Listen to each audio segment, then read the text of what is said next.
राधे राधे दोस्तों। धृतराष्ट्र को महाभारत में कुरुक्षेत्र के युद्ध का सबसे बड़ा खलनायक माना जाता है, क्योंकि वो चाहते तो इस युद्ध को रोक सकते थे, परंतु उन्होंने पुत्र मोह में अपने ही वंश का नाश करवा दिया।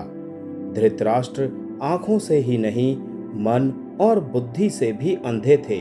उन्होंने अपने जीवन में वैसे तो कई पाप किए थे, लेकिन आज की कथा में जानिए उनके द्वारा किए गए 8 पापों के बारे में।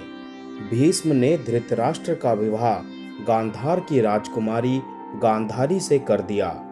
गांधारी को जब ये पता चला कि मेरे पति अंधे हैं, तो उसने भी अपनी आंखों पर पट्टी बांध ली।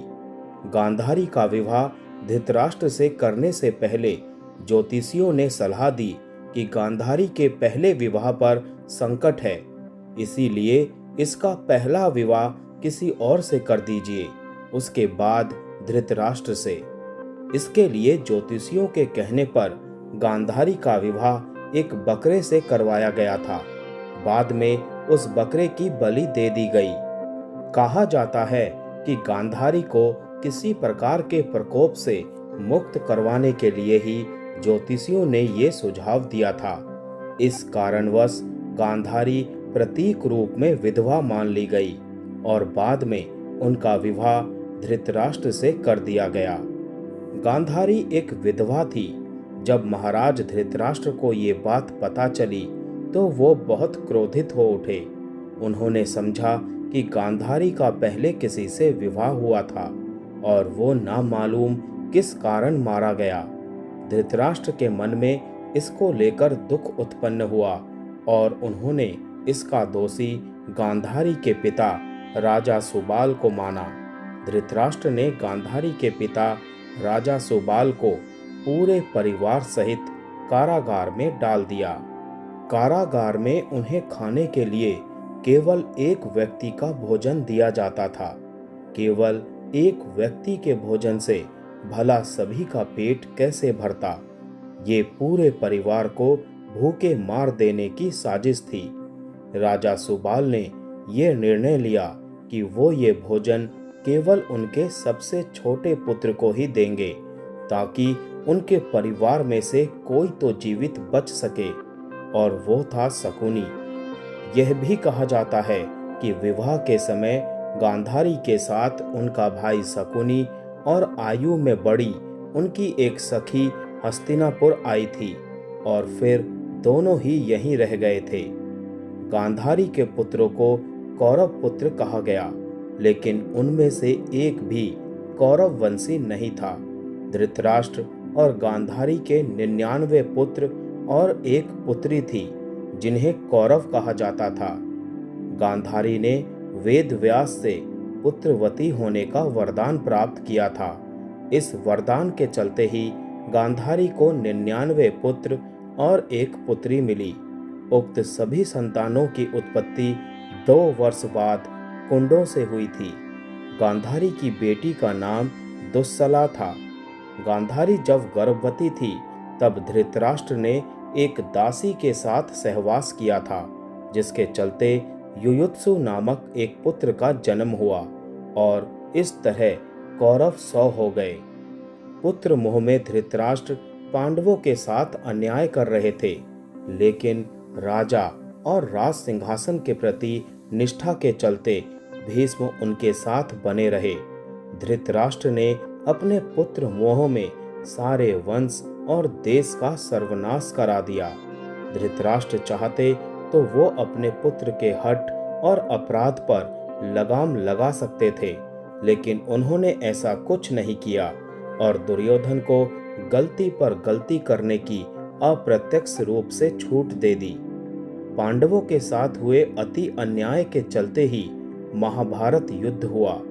राज सिंहासन पर बैठे धृतराष्ट्र यदि न्याय करता होते तो ये युद्ध टाला जा सकता था। विदुर ने कई बार धृतराष्ट्र को नीति और अनीति के बारे में बताया, लेकिन धृतराष्ट्र ने जानबूझकर विदुर की बातों को नजरअंदाज कर दिया। द्रौपदी के चीरहरण के समय भी भीष्म और धृतराष्ट्र चुप रहे और इसी के चलते भगवान श्री कृष्ण को महाभारत युद्ध में कौरवों के खिलाफ खड़े होने का फैसला करना पड़ा। चीरहरण महाभारत की एक ऐसी घटना थी जिसके चलते पांडवों के मन में कौरवों के प्रति नफरत का भाव स्थायी हो गया। ये एक ऐसी घटना थी जिसके चलते प्रतिशोध की आग में सभी जल रहे थे। वयोवृद्ध और ज्ञानी होने के बावजूद धृतराष्ट्र के मुंह से कभी भी न्याय संगत बात नहीं निकली। पुत्र मोह में उन्होंने कभी गांधारी की न्यायोचित बात पर ध्यान नहीं दिया। गांधारी के अलावा संजय भी उनको न्यायोचित बातों से अवगत कराकर राज्य और धर्म के हितों की बात बताता था, लेकिन वो संजय की बातों को भी नहीं मानते थे। वो हमेशा ही शकुनी और दुर्योधन की बातों को ही सच मानते थे। वो जानते थे कि ये अधर्म और अन्याय कर रहे हैं, फिर भी वो पुत्र का ही साथ देते थे। अधर्म का साथ देने वाला कैसे नहीं खलनायक हो सकता है। युद्ध का अंत हो चुका था और पांडु पुत्र भीम ने धृतराष्ट्र के पुत्र दुर्योधन का वध कर दिया था।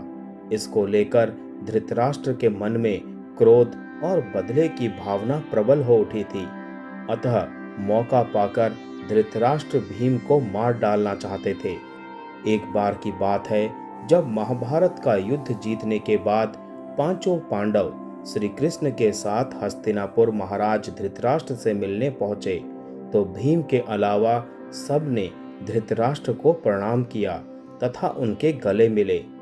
बाद में भीम की बारी आई तो भगवान श्री कृष्ण धृतराष्ट्र की मनसा जान चुके थे।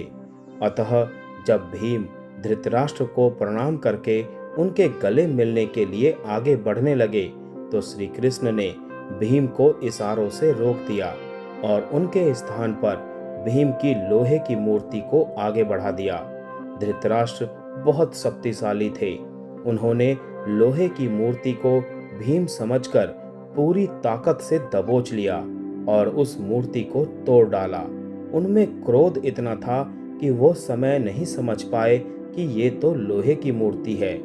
भीम की मूर्ति तोड़ने से उनके मुंह से भी खून निकलने लगा था। इसके बाद जब धृतराष्ट्र का क्रोध शांत हुआ तो वो भीम को मृत समझकर रोने लगे। तब भगवान श्री कृष्ण बोले कि भीम तो जीवित है, आपने भीम समझकर भीम की मूर्ति को तोड़ा है।